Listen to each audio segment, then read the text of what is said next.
Hi అండి అందరికీ. అందరూ ఎలా ఉన్నారు? ఏం చేస్తున్నారు? ఈరోజు జీడిపప్పు, బాదం పప్పు, అలాగే పిస్తా పప్పు వేసి ఇలాగ లడ్డు చేస్తున్నానండి నేను. మామూలుగా పలుకులు పలుకులుగా చేసుకుంటాం కదండీ! ఆ విధంగా కాకుండా ఖర్జూరం అయితే కొంచెం మిక్సీలో వేశానండి. ఆ తర్వాత కొంచెం బాండీలో ఒక స్పూను నెయ్యి వేశాను. మనం బెల్లం పాకం ఎలా చేసుకుంటామో అలాగా ఖర్జూరం వేసి కొంచెం పాకం వచ్చేలాగా పెట్టాననమాట. ఆ తర్వాత ఇవన్నీ ఇలాగ మిక్సీ పట్టేసి పొడిలాగా చేసేసి అందులో యాడ్ చేసేసాను. ఆ తర్వాత ఇలాగా కొంచెం సేపు ఆరపెట్టేసి లడ్లు చేసేసానండి. మామూలుగా పలుకుల్లాగా చేసుకుంటాం కదండీ! ఈరోజైతే అలా చేయలేదండి. పలుకుల్లాగా ఉంచకుండా ఇలా మెత్తగా మిక్సీ పట్టి లడ్డుల్లాగా చేసేసాను. టేస్ట్ అయితే బానే ఉన్నాయండి ఈ విధంగా చేస్తే కూడా. జీడిపప్పు, పిస్తా అవి టేస్ట్ తెస్తుంది. అదే అనుకుంటా. డ్రై ఫ్రూటా? కానీ బావుంది.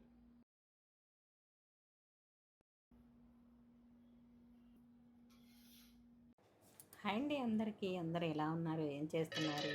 ఈరోజు జీడిపప్పు, బాదం పప్పు, అలాగే పిస్తా పప్పు వేసి ఇలాగ లడ్డు చేస్తున్నానండి నేను. మామూలుగా పలుకులు పలుకులుగా చేసుకుంటాం కదండీ! ఆ విధంగా కాకుండా ఖర్జూరం అయితే కొంచెం మిక్సీలో వేశానండి. ఆ తర్వాత కొంచెం బాండీలో ఒక స్పూను నెయ్యి వేశాను. మనం బెల్లం పాకం ఎలా చేసుకుంటామో అలాగా ఖర్జూరం వేసి కొంచెం పాకం వచ్చేలాగా పెట్టాననమాట. ఆ తర్వాత ఇవన్నీ ఇలాగ మిక్సీ పట్టేసి పొడిలాగా చేసేసి అందులో యాడ్ చేసేసాను. ఆ తర్వాత ఇలాగా కొంచెం సేపు ఆరపెట్టేసి లడ్లు చేసేసానండి. మామూలుగా పలుకుల్లాగా చేసుకుంటాం కదండీ! ఈరోజైతే అలా చేయలేదండి. పలుకుల్లాగా ఉంచకుండా ఇలా మెత్తగా మిక్సీ పట్టి లడ్డుల్లాగా చేసేసాను. టేస్ట్ అయితే బానే ఉన్నాయండి ఈ విధంగా చేస్తే కూడా. జీడిపప్పు, పిస్తా అవి టేస్ట్ తెస్తుంది. అదే అనుకుంటా. డ్రై ఫ్రూటా?